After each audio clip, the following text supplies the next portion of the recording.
Dans le fond, c'est un sauvetage qu'on est en train de faire, là. Joanne Robin a décidé de dire au revoir à sa maison en l'offrant à ses voisins.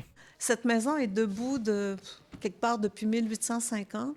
Je pense qu'on lui doit bien cela, d'essayer de la répartir un petit peu avant de dire, ben, elle va être complètement démolie.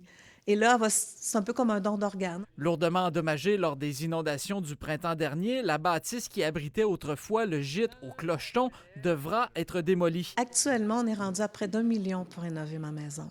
Donc, c'est irréaliste de penser puis elle va toujours rester en zone inondable, elle n'est toujours pas assurable. C'est un peu ce qui a fait que la Ville a accepté le 12 février dernier de m'octroyer le permis de démolition. Ce samedi, elle a décidé d'ouvrir sa porte à ses voisins, aussi sinistrés, qui cherchent des matériaux.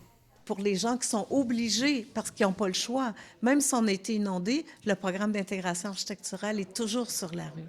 Donc, ces gens-là ne peuvent pas mettre n'importe quel matériau. Puis moi, j'en ai quand même encore des beaux et des précieux. Ben tant mieux.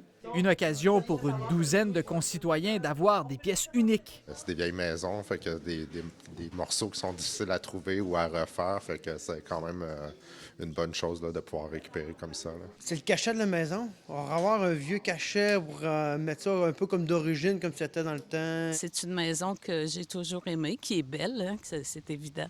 Alors, avoir un petit morceau du clocheton, c'est quand même touchant là, ce matin. Et pour la propriétaire, une façon de donner au suivant.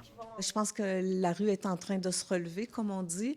Bien, ça va être agréable pour moi de passer sur la rue et de dire « Ah, il y a un petit bout de ma maison qui est là, puis un petit bout qui est là. » Madame Robin doit encore attendre l'approbation de la MRC avant de procéder à la démolition du bâtiment. Si l'échéancier est respecté, le tout devrait se faire au courant de l'été. Ici Philippe Lheureux, Radio-Canada, à Baie-Saint-Paul.